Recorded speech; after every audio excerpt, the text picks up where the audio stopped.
নমস্কার বন্ধুরা, আর জি কুকিং চ্যানেলে আপনাদের সবাইকে স্বাগত। আজকে নিয়ে হাজির হয়ে গেলাম ইউনিক পটলের দুর্দান্ত রেসিপি নিয়ে। তো চলুন শুরু করা যাক। এখানে আমি পটল খোসা ছাড়িয়ে মাঝখান থেকে ফালি করে 8 টুকরো করে কেটে নিয়েছি, মানে একটু সরু সরু করে পটলগুলোকে কেটে নিয়েছি। এখন এখানে দিয়ে দেব হাফ চামচ লবণ আর হাফ চামচ হলুদ। লবণ আর হলুদটা দিয়ে পটলের সঙ্গে খুব ভালো করে মাখিয়ে নিতে হবে। পটলগুলো খুব ভালো করে লবণ হলুদ মাখিয়ে নেওয়ার পর এইভাবে মিনিট 5 রেখে দেব। এতে করে পটলগুলো অনেকটাই নরম হয়ে যাবে। এবার একটা কড়াই গরম করে দিয়ে দিলাম তেল। তেলটা গরম হয়ে গেলে কড়ার গায়ে ভালো করে ছড়িয়ে দেব। তারপরে পটলগুলোকে হাত দিয়ে চিপে চিপে জলটা নিংড়ে দিয়ে দেব। এতে করে পটল থেকে অনেকটাই জল বেরিয়ে যাবে। পটলগুলো নাড়াচাড়া করে বেশ পটলগুলো লাল লাল করে ভেজে নিয়েছি, আর পটলগুলো ভাজতে ভাজতে অনেকটাই কমে গেছে। এই পর্যায়ে পটলগুলো তেল ঝরিয়ে উঠিয়ে নেব। আমি তেলটা একেবারেই দিয়েছিলাম, কারণ রান্নাটা সম্পূর্ণ এই তেলেই করে নেব, তার জন্য।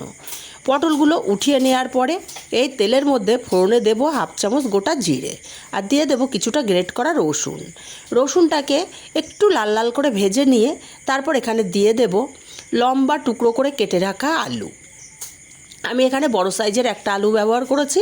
এখন আলুটাকে নাড়াচাড়া করে আলুটা একটু লাল লাল করে ভেজে নিয়েছি। এই পর্যায়ে দিয়ে দেব পেঁয়াজ কুচি। পেঁয়াজ কুচিটাকে দিয়ে পেঁয়াজ কুচিটাকেও আলুর সঙ্গে একটু ভাজা ভাজা করে নেব।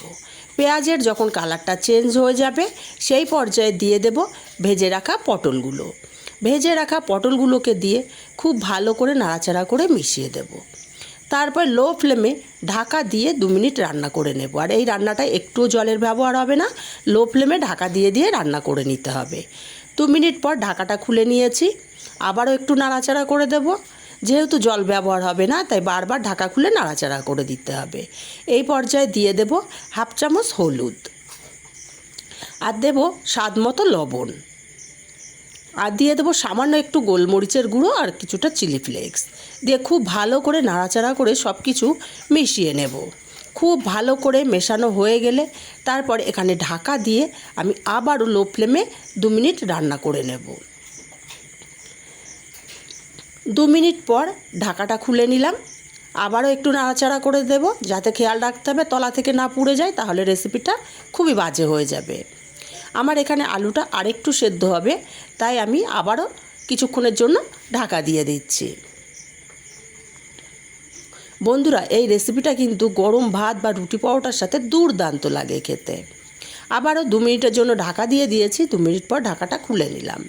এখন আমার পটল আলু কিন্তু খুব সুন্দর মতো সেদ্ধ হয়ে গেছে। আবার একটু নাড়াচাড়া করে দিয়ে এখানে দিয়ে দেব টমেটো সস। আমি যে 2 টাকার পাতা হয় সেই পাতা এক পাতাই এখানে সম্পূর্ণটা ব্যবহার করছি। আপনাদের কাছে টমেটো সস না থাকলে টমেটো কুচিও ব্যবহার করতে পারেন। আর দিয়ে দেব 2 চামচ পোস্ত। টমেটো সস আর পোস্তটাকে দিয়ে আবারও এইভাবে নাড়াচাড়া করে আরও 2 মিনিট মতো রান্না করে নিতে হবে। এখন আমি 2 মিনিট মতো রান্না করে নিয়েছি, আর পারফেক্টভাবে কিন্তু আমার পটলের রেসিপি রেডি। এখন নামিয়ে নিলেই তৈরি হয়ে গেল দুর্দান্ত স্বাদের পটলের রেসিপি। ডাল ভাত বলুন বা রুটি পরোটা বলুন বা গরম ভাতের সাথে এরকম একটা রেসিপি হলে আর কিছুই লাগবে না। রেসিপিটা কেমন লাগলো কমেন্ট করে জানাতে ভুলবেন না। ভালো লাগলে একটা লাইক দিতে ভুলবেন না।